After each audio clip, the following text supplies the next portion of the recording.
शिष्य बने।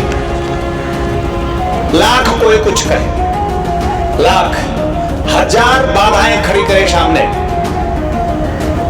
कितनी भी गालियां सुनने को मिले, गुरु गुरु कहना ना छूटे। और गाली तो मिलेगी, मिलनी भी चाहिए। तुम्हारे प्रेम की परीक्षा अगर गाली ना मिले तो होगी भी। मुलाकात कर पाते हैं और जीवन की संपूर्णता वो प्राप्त कर सकता है जो हर स्थितियों में, हर परिस्थितियों में, हर स्थितियों और परिस्थितियों का साधन विशेषों का सदुपयोग करके सबको साधन बना ले और उस शब्द की प्राप्ति कर ले तो शिष्य होता है। और ऐसा ही शिष्य उस शिव का, उस आनंद का अधिकारी बनता है। जल की तरह गतिशील हो जाओ, गतिवान हो जाओ, रुको ही मत। अड़चने आएंगी, बाधाएं आएंगी, परेशानियां आएंगी, मजबूरियां आएंगी, लेकिन तुम्हारे चित्त में सिर्फ तुम्हारा चैतन्य हो। जैसे एक नदी में सिर्फ एक ही भावना कि समुद्र में जब तक हम विसर्जित नहीं हो जाएंगे हम बहते रहेंगे। शिष्य जो हर पल नर्तन करता हुआ अपने सदगुरु की ओर शिव आनंद से ओतप्रोत होने के लिए बढ़ जाता है। भूमि जैसा, पृथ्वी जैसा शिष्य बने। लाख कोई कुछ कहे, लाख हजार बाधाएं खड़ी करे सामने,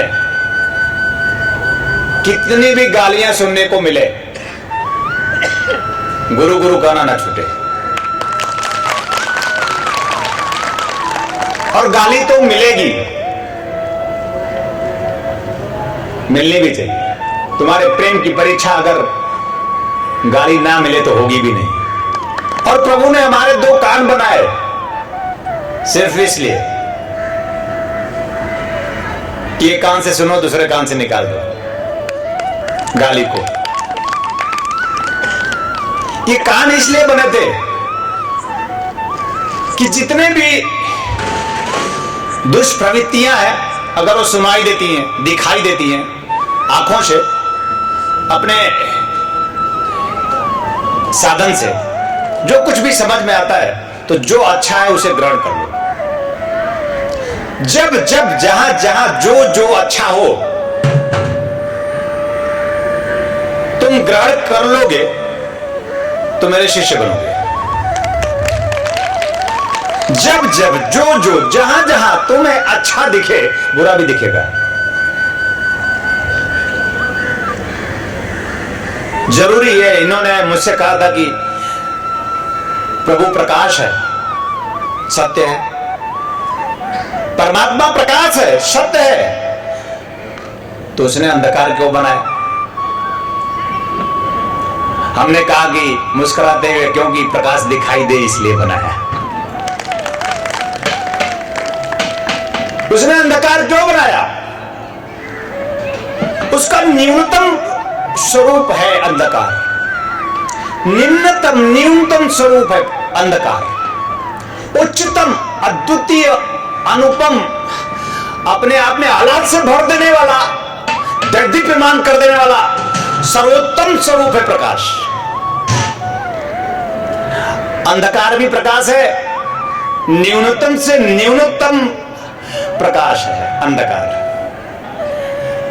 इसकी भी जरूरत है, क्योंकि ये होगा तो उच्चतम अवस्था को तुम लालायित होगे पहुंचने के लिए। यद्यपि अंधकार का भी बहुत उपयोग है, अंधकार की भी बड़ी जरूरत, लेकिन जो शिष्य होगा वही अंधकार का उपयोग कर पाएगा। अन्यथा तो अंधकार में हमेशा आप दुरुपयोग ही करते हैं। नहीं होता कि प्रातःकालीन बेला में जब सूर्य निकला ना हो, अभी निकला ही ना हो, जब इतना प्रकाश हो कि सूर्य निकला ही ना हो, निकलने वाला हो, तब आंख बंद करके बैठ जाओ। इतने प्रकाश चाहिए उस परम प्रकाशक से मिलने के लिए। यानी अभी संपूर्ण रूप से प्रकाश सूर्योदय हुआ नहीं है, और जब ज्यादा सूर्य निकल जाता तो ध्यान तो लगता नहीं है। यानी उस परम प्रकाशक से मिलने के लिए संसार शिष्यगत न्यूनतम प्रकाश की जरूरत पड़ती है, इसलिए दिया जला जाता है। ट्यूबलाइट जला के कोई पूजा करता है क्या? ट्यूबलाइट ऑफ करके दिया जलाकर कमरे में कम रोशनी करके उस परम प्रकाशक से मुलाकात की तैयारी शिष्य करता है। कभी आप करके देख लो, कमरे को पूरी तरह प्रकाश से भर दो और साधना पे बैठो, आपकी साधना उतनी अच्छी नहीं होगी सुख शांति कारक। लेकिन अंधकार कर दो, सिर्फ एक दिया जला दो गुरु चित्र के सामने और कमरे में बैठो, देखो आपको सुख शांति समृद्धि कारक हो जाएगी। तो दोनों कितना जरूरी है, इसलिए परमात्मा ने बनाया। लेकिन आप शिष्य नहीं है, इसलिए ना आप अंधकार का उपयोग कर पाते हैं, आप शिष्य नहीं है, ना आप प्रकाश से मुलाकात कर पाते हैं। और जीवन की संपूर्णता वो प्राप्त कर सकता है जो हर स्थितियों में, हर परिस्थितियों में, हर स्थितियों और परिस्थितियों का साधन विशेषों का सदुपयोग करके सबको साधन बना ले और उस शब्द की प्राप्ति कर ले, तो शिष्य होता है। और ऐसा ही शिष्य उस शिव का, उस आनंद का अधिकारी बनता है।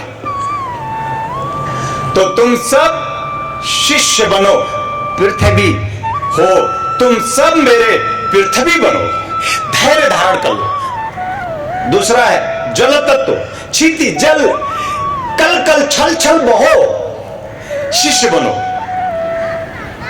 कल कल छल छल बहो, प्रवाहित हो जाओ जल की तरह, गतिशील हो जाओ, गतिवान हो जाओ, रुको ही मत।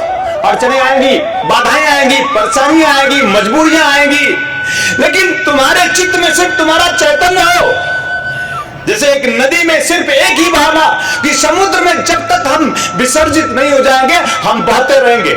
शिष्य जो हर पल नर्तन करता हुआ अपने सदगुरु की ओर शिव आनंद से ओतप्रोत होने के लिए बह जाता है, कभी रुकता नहीं, शिष्य होता है। तो तुम सब मेरे जल शिष्य बनो, जल के समान ही, तुम जल से ही निर्मित हो। तुम में ये सब गुण आ जाने चाहिए।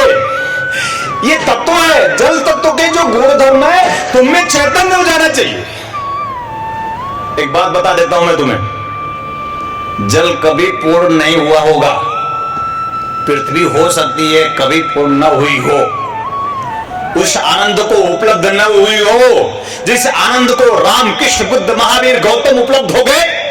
हो सकता है उस आनंद को पृथ्वी जल अग्नि आकाश ना उपलब्ध हुआ हो, लेकिन तुम अगर इन सब तत्वों का गुण धर्म अपने अंदर आत्मसात करके चलोगे सदगुरु की ओर, तो मैं वादा करता हूं वह आनंद जो राम ने, कृष्ण ने, बुद्ध महावीर, राधा और मीरा ने प्राप्त किया, वो आनंद तुम सबको अवश्य प्राप्त होगा। एक इतनी ओजस्विता की तुम्हें जरूरत है जैसे तुम्हारे गुरु में ओजस्विता है। एक इतनी ओजस्विता, इतने प्राण फूकने की जरूरत है तुम में खुद। तुम तो तन की स्थिति में जीने लगते हो, तुम तो विचारों के कुविचारों की स्थिति में जीने लगते हो। तुम्हारे विचार शुद्ध नहीं, तुम्हारे भाव शुद्ध नहीं, क्योंकि तुम प्राण में नहीं। जब तक तुम प्राण में नहीं होगे, तुम तन की स्थिति, देह की स्थिति अपने आप में नश्वर स्थिति है, अपने आप में न्यूनतम स्थिति है। देह की प्रकृति, मन की प्रकृति अपने आप में न्यूनतम ऊर्जा है। ये तुम्हें भटकाएगी, ये तुम्हें फटकाएगी, ये तुम्हें मारेगी, ये तुम्हें समाप्त कर देगी। इसलिए सिर्फ तन मन में ना जीना, प्राणों में सोचना, प्राणों में उतरना, प्राणों में प्रवाह लेना, अपने चित्त को पूरी तरह प्रवाहित हो जाने देना। अपने प्राणों में उतर जाने के लिए तुम इतनी ताकत लगा देना, अरे तब होगा। उछलने से, कूदने से, नाचने से, गाने से, अपने आप में कुछ नहीं, एक पागलपन से पागल हो जाना।